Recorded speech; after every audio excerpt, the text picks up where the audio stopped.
Welcome to Bank on Her. I'm Makenzie Conklin, and I teach you how to make confidence a strength in and out of your business so you can build self-made wealth and unrealistic success on your terms. I've gone from defeatingly low self-worth to a multiple six-figure entrepreneur by learning how to bank on myself, and I believe you can do it too. Listen to find out how.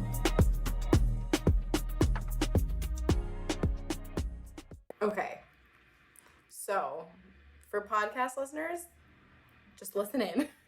For YouTube watchers, let me explain. So last week I basically had said that my dad is like Kris Jenner, and he's my dadager, and he wants me to get on YouTube.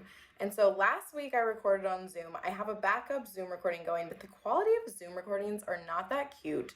So I have it going on my phone. I really want to get it so I can record on my iPhone's back camera, but I'm just not there yet. So I need to look at myself. So that's what we're doing right now. It's all set up. I have two cameras looking at me. I have my podcast recording. I hope this works. But today, I'll just dive right in.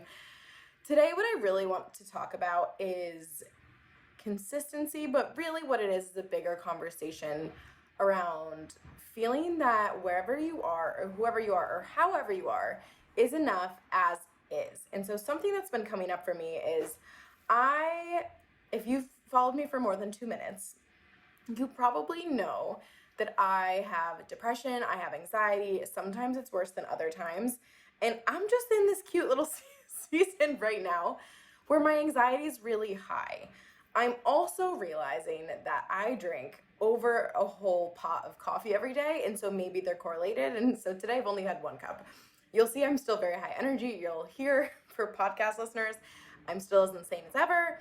So let's just see how this goes. But the reason I want to talk about this is because, gosh, the trolley's going by. But I wanted to bring this up and talk about this idea of, am I consistent enough? Am I good enough? Am I smart enough, right? Is because we often think that if we have anxiety, if we have depression, if we're experiencing something that's just a little unsavory, such as today's focus, inconsistency, it means we can't get where we want to go. But something that I'm really big into, especially right now in a high anxiety season, is that it doesn't mean anything about me. It doesn't mean that I can't succeed. It doesn't mean that I can't hit my goals. It doesn't mean that I'm not confident. It really doesn't mean anything, except that maybe I'm just drinking too much coffee. So today's focus is consistency. But if you're someone who already is consistent, or you don't struggle with the thoughts of, I feel like I'm not consistent enough, or I feel like if I were more consistent, I'd be further, or any of those thoughts, just fill it in with whatever you're feeling, whether it's smart enough, pretty enough, good enough at marketing, good enough at selling, charismatic enough, whatever it is, you fill it in with your thing, because we'll solve it today. So wherever I say consistency, just fill it in with your words. But what I want to talk about today is the idea of consistency, how important it is. What are my thoughts on it? Do you need to be consistent to be a successful entrepreneur? And my answer is no. So let's dive in. I just want you to know going into this, nothing about me is consistent. I am not a consistent person. I have what my friends, I would say my dad, my boyfriend, and just people in my life say, is that I have a spaghetti brain. And so if you ask me where I want to go for dinner, all of a sudden I'm going to be telling you something my roommate told me 2 months ago about this one place that is totally unrelated to where I want to go to dinner. And it's because there is just so much going on in my brain. I've got big thoughts, I've got big emotions. And I've heard more than I can count on one hand where women think their big thoughts, their big emotions, their sporadicness, their chaos, their inconsistency means that they can't succeed. And that's just not true. So for me, I'm someone who's constantly distracted, always fidgeting, can come up with 45 other things that don't necessarily make me consistent, but it's not a problem. It's not a problem. And so it hasn't come up this most recent round of Unlimited, but I remember last round of Unlimited, a lot of my clients brought up the idea of being consistent. I talk with my clients a lot about consistency, and they like to bring it up as an attribute as to why they're maybe not getting results. And I'll even say My last launch towards the end of 2022 for Unlimited, I remember there were so many sales calls where women were like, well, I'm just not consistent. And maybe if I work more consistent enough, I can get the results that I want. And we're going to cover that today, because if consistency was really the thing that was holding you back, or if even bettering your marketing skills were the thing that was holding you back, all of these things, you would have just solved it by now if that's what was really going on. And so we're going to cover that today. But usually if you're feeling not enough, not consistent enough, not smart enough, not good enough at something, the bigger problem is not that you are lacking anything. The bigger problem is you're using it to shame yourself. You're using it as rationale as to why you should, quote unquote, should have better results. Even if it's a better body, more income or inquiries, you should be further by now, your skills should be better, your success should be better, whatever. Inconsistency is not a problem unless you're using it as a tool to shame yourself. The only thing that's actually a problem is that you're shaming yourself. And I get why, when it comes to consistency or skills or anything that we've been told we quote unquote should be, why we shame ourselves. And it's because most logic, most advice, and society will say consistency gets results, or you have to be really good at this to get results. And while they're not wrong, those things are helpful, you can definitely get results no matter who you are, no matter how you are, without needing to change yourself. The lack of skills, the lack of education, the lack of experience, the lack of anything doesn't mean a lack of results. And again, I'm going to make it an even bigger conversation than just consistency. A perceived quote unquote lack in yourself doesn't mean you'll have a lack of success. It doesn't mean you'll have a lack of success. So when I get frequent women coming and chatting to me about they're just not that consistent, they're not that consistent. If I were more consistent, things would be different, right? The suggested solution, as I mentioned, is usually just to be more consistent. We think if we just set aside time every day, we'll use it to be consistent. Or if we have time management skills and processes in place, that'll help with consistency, which maybe. Or, I'm just lacking discipline. I'm just not good enough. I'm just not consistent. And so maybe if I was just consistent, maybe if I just had discipline, maybe if I just did this, X, Y, Z, I'll be consistent and get results. But it doesn't work, and it almost never does. It almost never works like that. Because like I said, if you could be consistent with that action, whether it be working out daily, meditating, taking action towards your goals, marketing your products and services more often, doing the things you know will lead to success, you'd already be doing them by now. The lack of action isn't a problem. The lack of action is actually just a symptom, and the result of that symptom is inconsistency. So let me say it again. So inconsistency is a result of having a lack of action, which you guys know, but the lack of action is actually being caused by thoughts and feelings you're having. So we often think inconsistency is the problem itself, but really it's the thoughts and feelings that are producing inconsistency that becomes the problem. And so I was talking to a client the other day about how she struggles to actually execute in a lot of areas of her life. And she wanted to come up with these time management plans for moving forward. And I know her well, so I sniffed this out. She didn't need time management. She's very good at what she does. It's very rare that when women come to me, it's a consistency problem, it's a time management problem, it's a lack of skills problem. The other big one I hear all the time is, I just need to learn how to market better. Those are very rarely actually the problem going on. They're usually just fancy cover-ups for women experiencing uncomfortable thoughts that are causing them to procrastinate, avoid, put things off, and so on. And I'll also add this little flavor to the conversation, is that I most definitely have undiagnosed ADHD. I feel like every other week my therapist says to go get diagnosed. Any symptom you name with ADHD, I probably have, which often leads me to be outright terrible with time management and consistency. But I have the thoughts that I never needed consistency or time management to be successful. They might help, but it's not really at play. That's not what's going on here. I find with myself and with my clients, the more unsupportive, anxiety-fueling thoughts that I have, the more scattered I am and the more inconsistent I might get. But time management isn't what's actually at play here. It's not what will solve it either. I need to solve for the unsupportive, anxiety-fueling thoughts or whatever your flavor is, right? And so for me, in this example that I kicked off this podcast with, I'm going to try less coffee, but I'm also going to coach myself harder on the thoughts that I'm having so that it will produce consistency, so that I feel safe enough, good enough, creative enough, confident, whatever it is, to produce the results of consistency. And I'll say too, especially as full-time entrepreneurs, time doesn't tend to be something we're lacking unless we're a mom, a caregiver, have something going on in our lives. Most of the time, just generally speaking, we have a lot of time in our hands. And it's not about learning to manage it better. It's about there's something going on in our brains that's telling us that we're not enough, or that's causing us to think that we can't succeed, that's having us pull back rather than lean in. So with this client, as I was saying, she procrastinates and avoids, and it causes the inconsistency.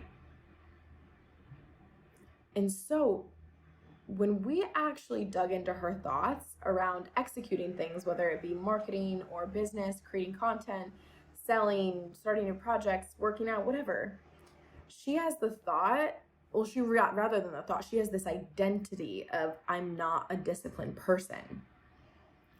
That is the actual thing causing the inconsistency. It's actually the root of the problem. She doesn't see herself as someone who can execute, who's someone who is disciplined, who's someone who can succeed.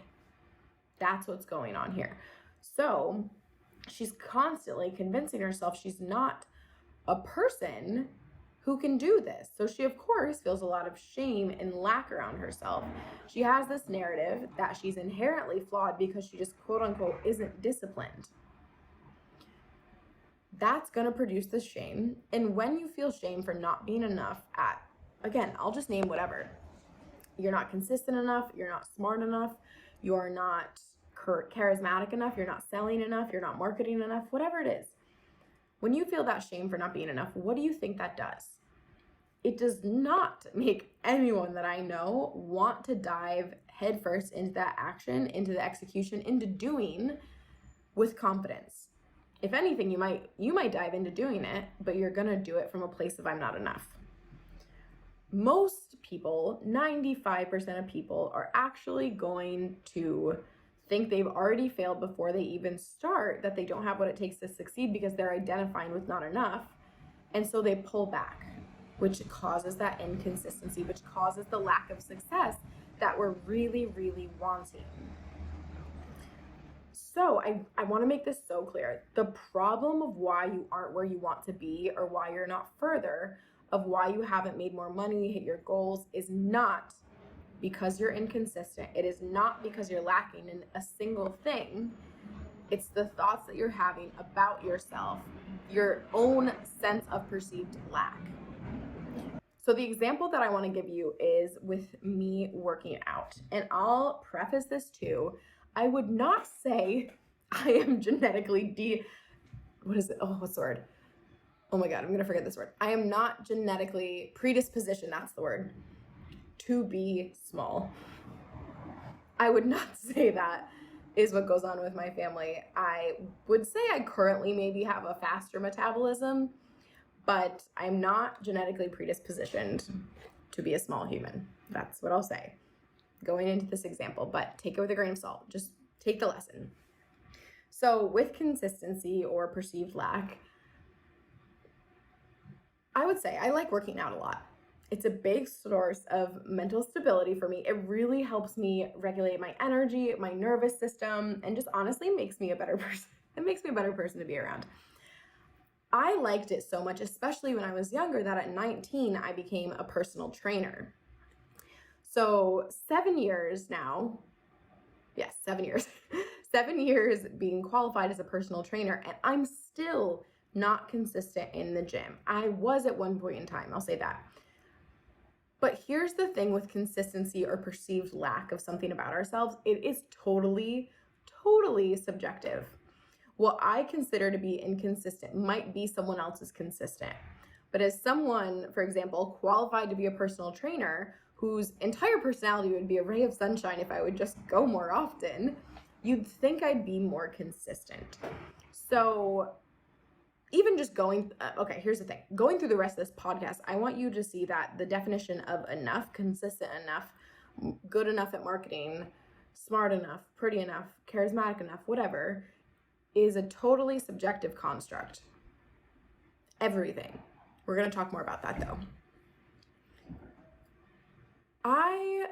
In thinking through this podcast, looked up how often I went to the gym, at least at the time that I had this idea. I think it actually might be less now.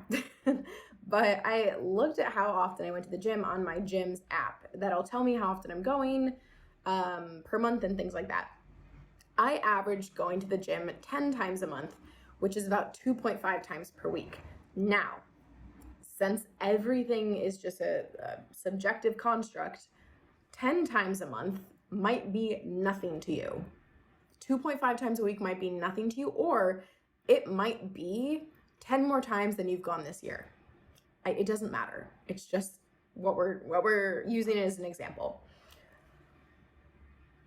To give you context for why my brain might say you're not consistent anymore is because back when I was basically summers in college, between years in college, I was really consistent. I would go 6 to 10 times per week.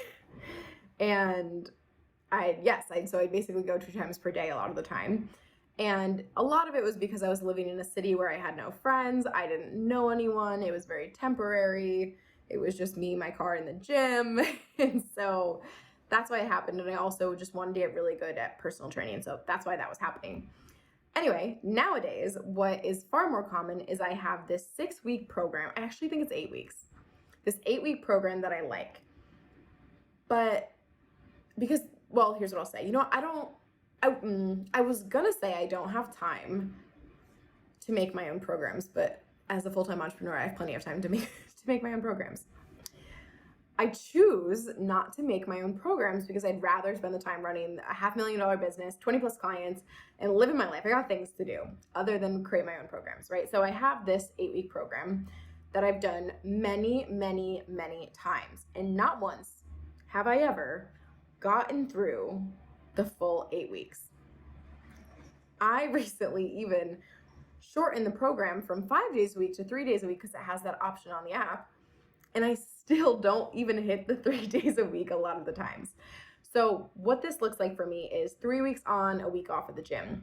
Start week 4 of the program again, take 2 weeks off, complete that, go back and redo that week anyway. It's a lot of the time what I'll do is I'll think, let's go do this leg workout that definitely takes 45 minutes when I have approximately 19 minutes because heaven forbid I plan my day well. And I just never finish that workout. That happens all of the time. I could not tell you what week 8 of that program looks like. I've never gotten there. I have never got into week 8 of that program. The one thing that I can say I do consistently do throughout all of that time is eat popcorn. I eat popcorn almost every night. Snacking is something I'm very skilled and consistent at. Again, consistency, subjectively, the subjective definition of whatever consistency is or enough is for you or skilled enough or anything. For me, consistency doesn't work. I'd have no results if I expected myself to be consistent and if I shamed myself for not being more consistent. I really want you to sit with that. If I shamed myself for not being enough at something, good enough, skilled enough, if I didn't do this fast enough, I should be further, any variety of shaming myself for who I am not being enough, it is the only reason why I wouldn't succeed. It's the only reason why I wouldn't have what I want. And so if I shamed myself, which occasionally I will admit, I do fall into being hard on myself. I wouldn't say I go so far as shame, but being really hard on myself for not going to the gym more, it only makes me go to the gym less. I've learned that the hard way over the years. And so I just am okay that I'm an inconsistent person. I'm okay with wherever skill level I'm at, whatever, with marketing, with selling, with showing up, with eating right, with working out, whatever it is. I have to love where I'm at, because it's the only way for me to keep going. It's the only way for me to be effective, because the opposite of feeling enough and not loving where I am and shaming where I am will only have me pull back. It'll only make me feel bad, and you're never going to get the same potency, the same magnitude of results that you want when that is the attitude that you're taking towards yourself. So some mornings, if we go back to this example with consistency, some mornings I hit my computer immediately, always hitting that coffee first, which we're going to pull back from work, and then don't make it to the gym because all of a sudden it's time for client calls. Or some mornings I've got the best morning routine in the world. Actually, recently I have the best morning routine in the world. I love it. I absolutely adore it. And so maybe I'll do an episode on that a different time. But some mornings I will just not plan well and don't get to work out at all. The other day I went to the gym for 14 minutes. That's all I had time for. I walked to my gym. So I walked the 15 minutes to my, well, I guess I walked there, but either way, I walked to the gym, had 14 minutes on the bike, walked home. That's all I had time. But I still have incredible results. I joke about this with my friends on Instagram sometimes, but I get offered a job at a gym, every gym that I walk in, because it looks like I know what I'm doing, which partially actually is just confidence. And we're going to be talking about that, I think, on the next episode it is. But it's also because I still get the results I'm wanting in terms of my body, right? And again, I promise you, I'm not genetically predispositioned to be small. So I just want to say inconsistency works. With your business, it works. With your body, it works. With your diet, it can work. But there's a catch with all of this. All of this. I really want you to understand this. I do inconsistency. I am inconsistent consistently without shaming myself for the said inconsistency. So let me say it again. I am inconsistent all of the time. But the only reason that it still works with the gym, with dieting, with my business, with anything, is because I don't shame myself for it. So I'm inconsistent and I just keep going. I just keep moving forward. But if you shame yourself for not being enough, you'll just pull back and make the gap even wider. To not shame yourself for this is a skill in itself that I did not consistently nail on my way to mastering it. So like I said earlier, inconsistency is truly only a problem if you're using it as a tool to shame yourself. And the real takeaway that I want everyone to have from this is nothing about you is a problem. Nothing about you is lacking. Whether it's, a lack of experience, a lack of education, looks, perfection, charisma, confidence, skills, no part of you is not enough, because not enough is just a construct. That it's a subjective definition. You've just decided what quote unquote not enough is and then used it to shame yourself. And you can also make new decisions that everything about you is great. Everything about you is what you'll need to succeed. Everything about you is perfectly enough and more than enough as is to get where you want to go. You can have those thoughts too. So how do you fix this? You fix in quote unquote fix, which let me say, actually, it doesn't need to be fixed, but you heal this rather by healing your relationship with yourself, by finding the thoughts that you're having that are producing the feelings of shame and choose more supportive thoughts.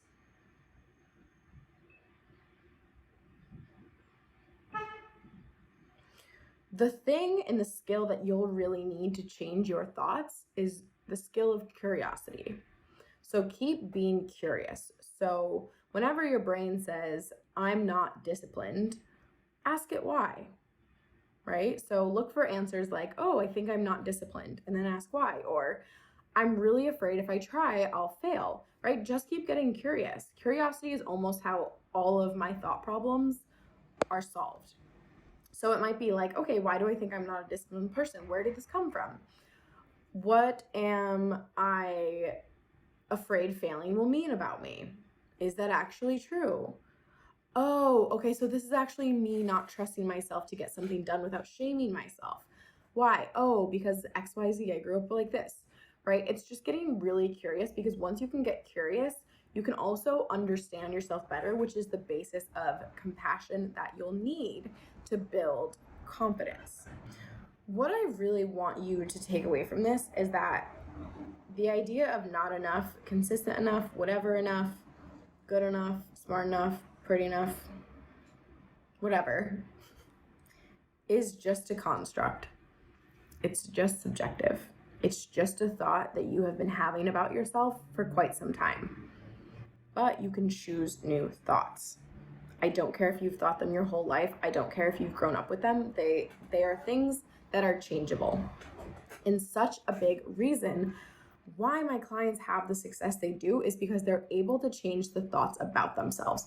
I'm thinking of one client in particular, actually, right in this minute, is that when she came to me, I remember she cried on her sales call, and she was just so broken about around the idea that she was too emotional, too creative, too many big emotions, too soft, really, too feminine, to all of these things to succeed as an entrepreneur. And she was convinced of them, and they produced so much shame. So whenever she was having an emotion, she would also then she'd tack on shame on top of it, because then as soon as she was having this big emotion, she also made it mean, and this is why we'll not succeed. So then we had a big emotion and we had shame, which is just two big emotions on top of each other. And when she came in to Unlimited, she was making, I'm trying to think. I think she was making around $500 a month. 3 months in Unlimited, she's made over $20,000. And when I asked her, I was like, why don't you tell everyone else why you think this is that you've been able to more than 10x your income? And she's actually projected to make $100K this year, and she's got a business where it's a little easier to project. $100K, from $500 a month to $100K. I asked her, why don't you tell everyone what you think it is that did this? She said, I just changed my thoughts about myself. That's what we've been doing in here, just changing the thoughts that I have around myself. And that's such an important skill in building confidence and seeing yourself as more than enough in the exact way that you'll get unrealistic success. So if you haven't already, I have on the board here for the YouTube friends. I don't know if it'll show up backwards on the YouTube, but that's okay. To join the free training that I'm having on March 7th. And so what I am teaching is the exact process of what I use with my clients inside of Unlimited that works like a charm to get every single 100% of women inside a minimum of 25% emotionally and financially richer. And so this process in the 3 skills for unrealistic success that I'm teaching is how so many of my clients not only become 25% richer, that's just the beginning. They go on to often double, triple, quadruple, all the way up to 13x their incomes. Many of them actually double their lifetime sales just in the 6 months of Unlimited, whether they were at 20K, 50K, or more than that. Right? They've done incredible things. They surpassed 6 figures, surpassed multiple 6 figures, even when they didn't think they could do it. And it's because of the process that I'm giving away for free in this training. So what we're specifically going to be covering even more to make this even better, sweeten the pot for you guys, is we're going to be showing you I can't even stress this enough, the number one thing that holds women back from confidence. 99% of the women I work with have this mindset going on, and no one's ever told them this switch. Just hearing this alone is worth signing up for this webinar. So we're covering that. We're covering my process. We're covering the 3 skills. And in this, we are going to help you stop comparing, stop doubting, and start creating this unrealistic success. All of this is baked into the webinar itself. It is so valuable. It's the best thing that I've ever created, especially for free. And I'm just so excited to have you guys join. So if you haven't already, you can look in the show notes of the podcast, the show notes of the YouTube. You can also go on my Instagram at MakenZieCo, MakenZieCo, to click the link and sign up. Thank you for listening. I'm so glad to have you guys here on the podcast, on YouTube. And come talk to me on Instagram. Come reach out if you have any questions about this podcast, anything that came up for you. and I'm more than happy to chat about it. Okay? Thanks for listening. Make sure to scroll below and click the link to register for my free training on March 7th called How to Access Your Unshakable Confidence. We'll be covering the top 3 skills my clients use to access their confidence and use it as a wealth building strategy to create a richer life. Every woman who comes live on March 7th will walk away more confident and more able to use confidence to create unrealistic success. And then I'm very excited. After the training, the doors to my signature program, Unlimited, will be open. This is for female founders who want to build their audacious self-belief and the skills to create 100K on repeat. 100%, yes, 100% of our clients become a minimum of 25% richer, and many go on to double, triple, and even quadruple what they've made while inside of Unlimited. The program includes 6 months of community, curriculum, and confidence and marketing coaching. Doors open on March 7th, right after the training, and close March 20th. And those who buy directly that day or book a sales call with me within 24 hours of the training will receive a bonus 4-hour VIP day with me. We sold out in a few days last time, which was crazy. And so make sure you're ready to go on March 7th this time. And make sure to bank on yourself this week. And we will see you next week. Thanks for listening.